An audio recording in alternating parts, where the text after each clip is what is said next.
was far more intimate. I feel lucky that he lived as long as he did.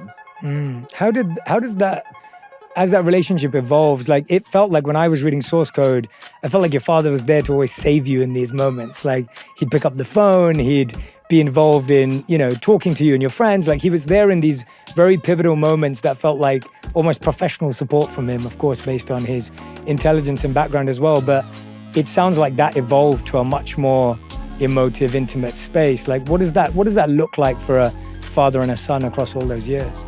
And when I was going off to college, I'd call my parents every couple of weeks, but, you couldn't like text and send photos. And so, but I always knew, that they were supportive. And so I actually got into a little bit of trouble where I'd taken my colleagues into the computer center and done some of the early Microsoft Basic work. And the college, as they filled position to supervise that computer center, were like, wow, did you break the rules?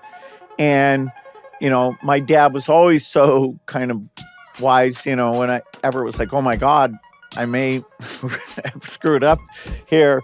I better get on top of this. That's a time where I call him in, and his advice is very helpful. Then later we have a customer who's not paying us, and our very first customer, another case where my dad encouraged me to stay the course. So it wasn't in those days that I talked to him a lot,